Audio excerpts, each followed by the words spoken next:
નમસ્કાર વહાલા વિદ્યાર્થી મિત્રો, આજના આ વિડીયોમાં હું તમારા માટે ધોરણ 11 મનોવિજ્ઞાન વિષયની વાર્ષિક પરીક્ષા માટેની બ્લુપ્રિન્ટ લઈને આવ્યો છું. જેમાં વિદ્યાર્થી મિત્રો આજના આ વિડીયોમાં હું તમને જણાવીશ કે કયા પ્રકરણમાંથી કેટલા ગુણનું પૂછવાનું છે, કયા પ્રકારના પ્રશ્નો આવશે, કેવું તમારું વાર્ષિક પરીક્ષાનું જે પેપર આવે તે કેવા પ્રકારનું આવશે, તે દરેક માહિતી આજના આ વિડીયોમાં આપવાનો છું. તો ખાસ વિદ્યાર્થી મિત્રો આ વિડીયોને અંત સુધી જરૂરથી જુઓ. તો સૌપ્રથમ વિદ્યાર્થી મિત્રો વાત કરીએ બ્લુપ્રિન્ટને, તો કે આ બ્લુપ્રિન્ટ સામાન્ય પ્રવાહ એટલે કે મનોવિજ્ઞાન વિષયની છે. અને વિદ્યાર્થી મિત્રો જો તમે એવું વિચારતા હોય કે આ તો 2024-25ની છે, તો વિદ્યાર્થી મિત્રો તમારે બ્લુપ્રિન્ટ બદલી નથી, એટલે 2026માં પણ તમારે આ જ બ્લુપ્રિન્ટ પ્રમાણે પેપર જોવા મળશે. હવે વાત કરીએ વિદ્યાર્થી મિત્રો, પેપર તમારું 3 કલાકનું હોય છે અને 80 ગુણનું ટોટલ તમારું પેપર હોય છે. હવે એમાં સૌપ્રથમ વિદ્યાર્થી મિત્રો આપણે વાત કરીએ કે કેટલા હેતુલક્ષી પ્રશ્નો હશે અને ટૂંક જવાબી પ્રશ્નો કેટલા હશે, તે દરેક વાત કરી લઈએ. સૌપ્રથમ વિદ્યાર્થી મિત્રો હેતુલક્ષી પ્રશ્નોની વાત કરીએ તો 24 જેટલા હેતુલક્ષી પ્રશ્નો હશે. જે કેટલા હશે, કેટલા ગુણના, તો કે 24 ગુણના, જે એક માર્કના પ્રશ્નો હશે. ટૂંક જવાબી પ્રશ્નોની વાત કરીએ તો ટૂંક જવાબી પ્રશ્નો ટોટલ તમારે 10 લખવાના હશે, તેના તમને 20 ગુણ આપવામાં આવશે.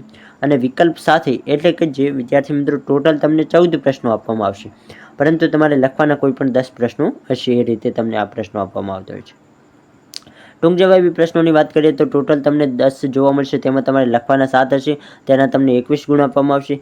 વિસ્તૃત પ્રશ્નોની વાત કરીએ તો તે તમને ટોટલ 5 આપવામાં આવશે, તમારે લખવાના 3 હશે અને તેના તમને 15 ગુણ આપવામાં આવશે. આમ વિદ્યાર્થી મિત્રો ટોટલ તમારા પ્રશ્નપત્રમાં તમને 53 પ્રશ્નો જોવા મળશે, પરંતુ તમારે લખવાના કેટલા, તો કે 54 પ્રશ્નો તમારે ટોટલ લખવાના હશે અને તેમાંથી તમને 80 ગુણના આધારે તમે જેટલું લખ્યું હશે એ પ્રમાણે તમને ગુણ આપવામાં આવશે. એ તો વિદ્યાર્થી મિત્રો આપણે પેપરનું થોડુંક માળખું તો જોયું, પરંતુ હવે જોઈએ કે કયા પ્રકરણમાંથી કેટલા ગુણનું પૂછવાનું છે, જેનાથી વિદ્યાર્થી મિત્રો તમે સરળતાથી તૈયારી કરી શકો.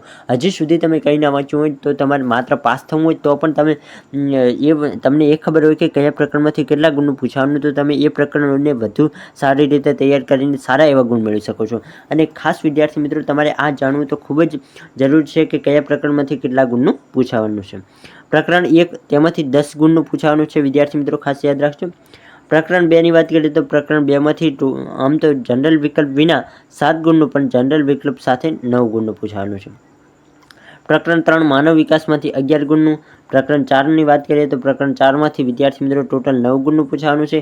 પ્રકરણ 5 માંથી ટોટલ 8 ગુણનું. પ્રકરણ 6 માંથી ટોટલ 10 ગુણનું. પ્રકરણ 7 માંથી 17 ગુણનું. વિદ્યાર્થી મિત્રો મોસ્ટ ઇમ્પોર્ટન્ટ તમારા માટે 7મું પ્રકરણ ખૂબ જ અગત્યનું થઈ જશે, કારણ વિદ્યાર્થી મિત્રો કે તમે ટોટલ 26 ગુણે તમારે પેપરમાં વાર્ષિક પરીક્ષામાં પાસ થતા હોય છે. એમાંથી 17 ગુણનું તો માત્ર એક જ પ્રકરણ છે. જો તમે માત્ર આ પહેલું પ્રકરણ એટલે 7મું પ્રકરણ છે તેને સારી રીતે પાકું કરો અને એક બીજું છે 9મું પ્રકરણ, તો આ બંને પ્રકરણને પાકા કરો તો પણ તમે આરામથી પાસ થઈ જાઓ. જે વિદ્યાર્થીઓને માત્ર ને માત્ર પાસ થવું છે એ વિદ્યાર્થીઓ માત્ર 7મું પ્રકરણ અને 9મું પ્રકરણ પાકું કરે ને સારી રીતે, તો એ આરામથી પાસ થઈ શકે છે. વાત કરીએ 8મા પ્રકરણ, તો 8મા પ્રકરણમાંથી 9 ગુણનું પૂછવાનું છે. 9મા પ્રકરણમાંથી 16 ગુણનું પૂછવાનું છે. 10મા પ્રકરણમાંથી જ કેટલા ગુણનું, તો કે 8 ગુણનું પૂછવાનું છે. આમ વિદ્યાર્થી મિત્રો આ રીતનો તમારો ગુણભાર તમને જોવા મળી જશે.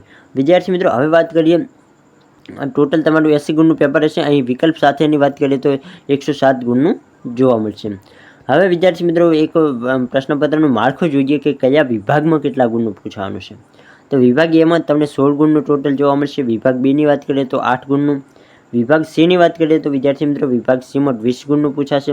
વિભાગ ડીમાં 21 ગુણનું અને વિભાગ ઈમાં કેટલા ગુણનું, તો કે 15 ગુણનું. અને વિદ્યાર્થી મિત્રો કયો વિભાગ કેટલા ગુણનો એ પણ જણાવી દઉં કે વિભાગ એમાં તમને 1 ગુણના પ્રશ્નો જોવા મળશે, જે વિકલ્પ હોય તે. વિભાગ બીની વાત કરીએ તો વિભાગ બીમાં તમને એક વાક્યમાં તમારે પ્રશ્નોના જવાબ લખવાના હશે અને તે તમને પ્રત્યેકના પ્રશ્નના 2 ગુણ તમને આપવામાં આવશે. લગભગ પ્રત્યેક પ્રશ્નમાં લગભગ વિદ્યાર્થી મિત્રો તમને 1 ગુણ આપવામાં આવશે, પરંતુ અહીં કદાચ મિસ્ટેકના કારણે 2 ગુણ લખ્યા છે. વિભાગ સીમાં તમને વિદ્યાર્થી મિત્રો 2 ગુણ આપવામાં આવશે. વિભાગ બીમાં તમને 1 ગુણ આપવામાં આવશે, 1 વાક્યના પ્રશ્નો હશે એટલે. અને વિભાગ સીની વાત કરીએ તો વિભાગ સીમાં તમને દરેક પ્રશ્નના 2 ગુણ આપવામાં આવશે.